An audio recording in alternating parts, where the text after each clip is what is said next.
Here in the shul this morning, which will be a joyful occasion. I'm going to tell our two gabayim that I'm giving my sermon now, so if you want to sit down for it, you could. I wouldn't want you to think that you were stuck there. Okay, so as I mentioned last week, you'll need to let your fingers do the walking in order to know exactly what we're doing this morning in this sermon. So in your Sidurim, I need you to put your hand in two locations in your Sidur, and this will be an opportunity for you to get yourself ready for what I'm going to talk about. You're going to need to turn to page 45 in the smaller red books, page 45 and page 157.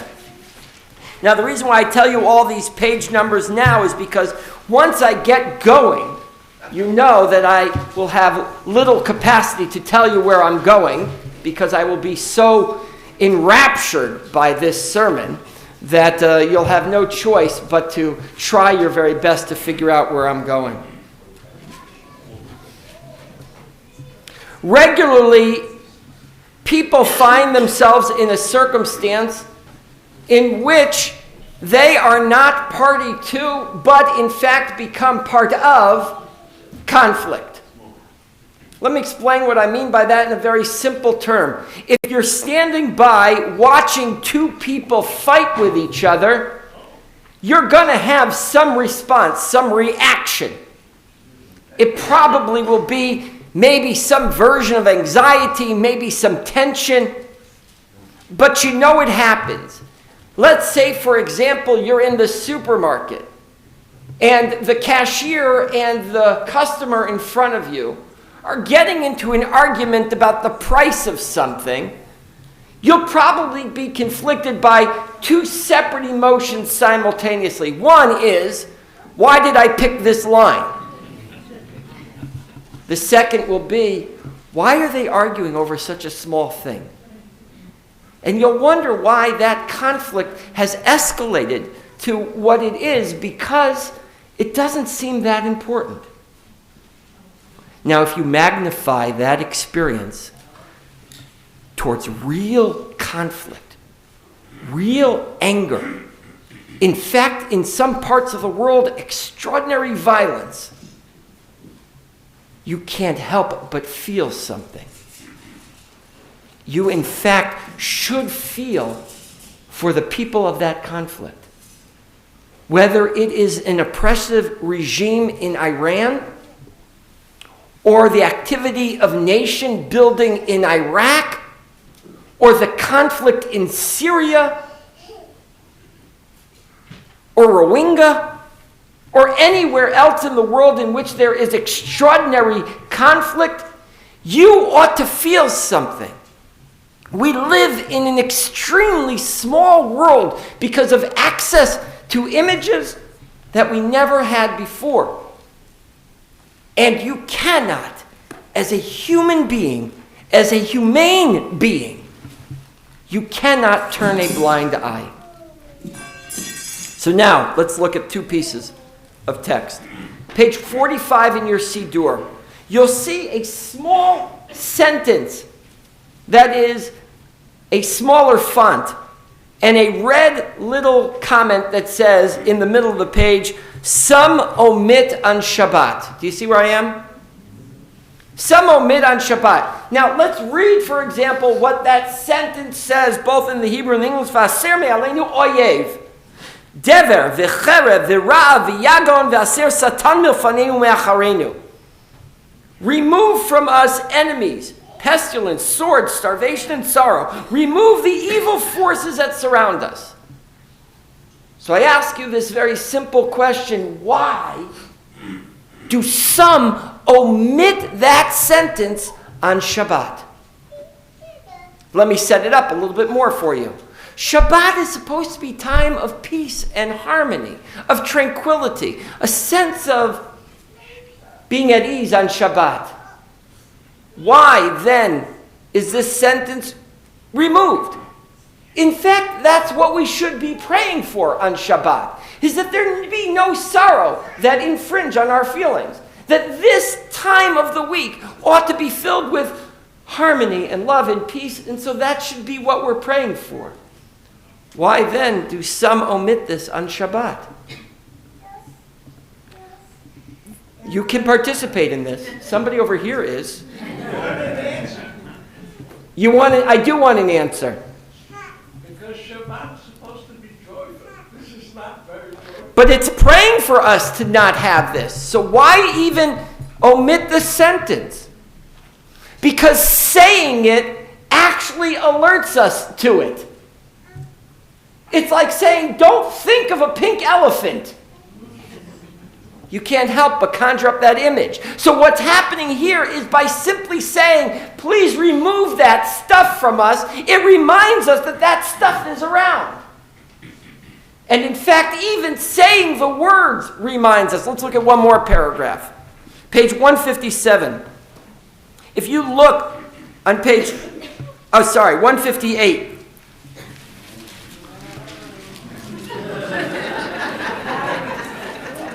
Yeah, now they wake up. Mimitzrayim Galtanu Adonai Eloheinu. At the very top of the page, God saved us from Egypt.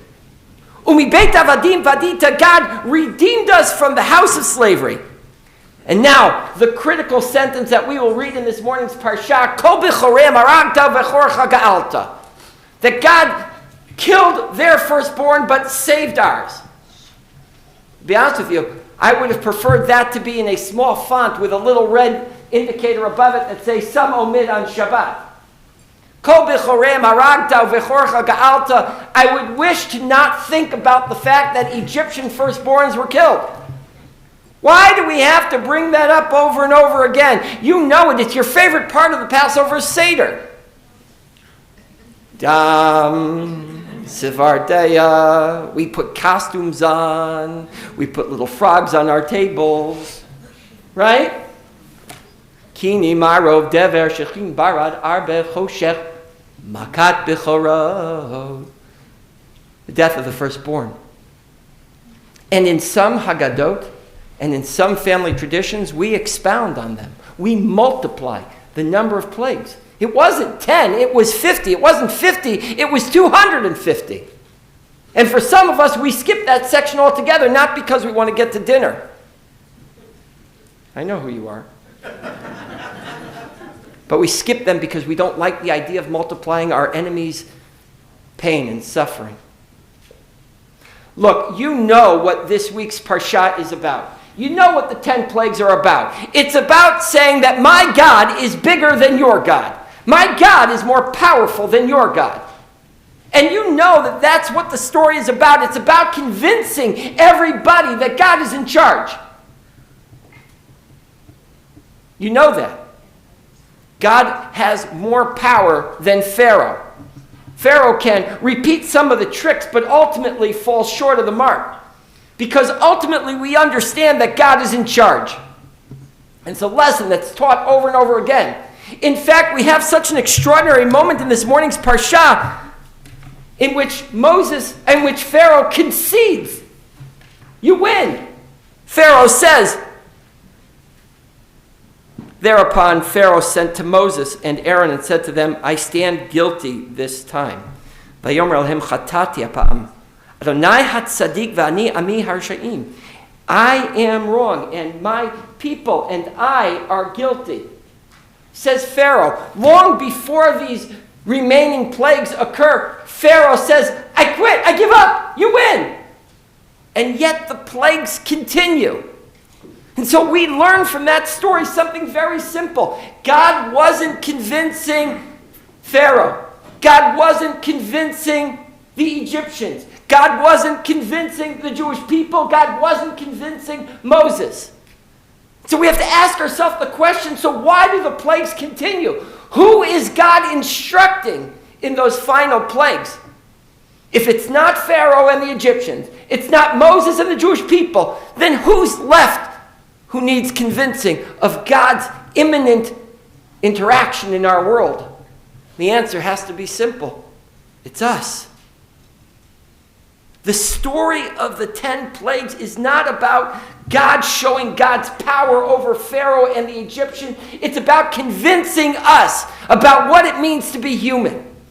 You cannot You must not read the plagues as a story about some people that were living some other time, suffering something inconsolable that we have nothing to do with. The story of the 10 plagues has to rip your heart open and say, Tiftach libi.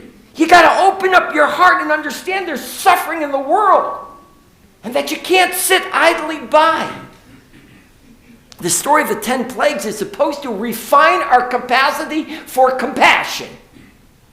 If we don't learn the lesson here in Egypt thousands of years ago, then we certainly won't learn it now, when violence and suffering surrounds us all the time. The story is supposed to, as I said before, refine our capacity for compassion. If we can't refine our ability to see the suffering of others and desire to do something to change it, then it's just a fairy tale. If it doesn't enter your consciousness, then it's just a myth. And you can say to yourself, Egypt never happened. The Exodus never occurred. It was just a figment of our imagination, and we can distance ourselves. We can choose not to share the story. Vaychazek Adonai ki lo haya sovel zeh. The Sforno says, God made Pharaoh's heart hard because we have learned to ignore suffering. Sforno says it's because of us that the story is told over and over again. Each year, we gather as a family, sit around our Seder table, and we tell the story of the Exodus of Egypt so that we can instruct our children about the capacity for compassion that can be refined when we see other people suffer. It's an extraordinary lesson, one that we ought not dismiss, certainly not skip or omit on Shabbat. Shabbat Shalom. Oh dear. How about you? I'm exhausted already.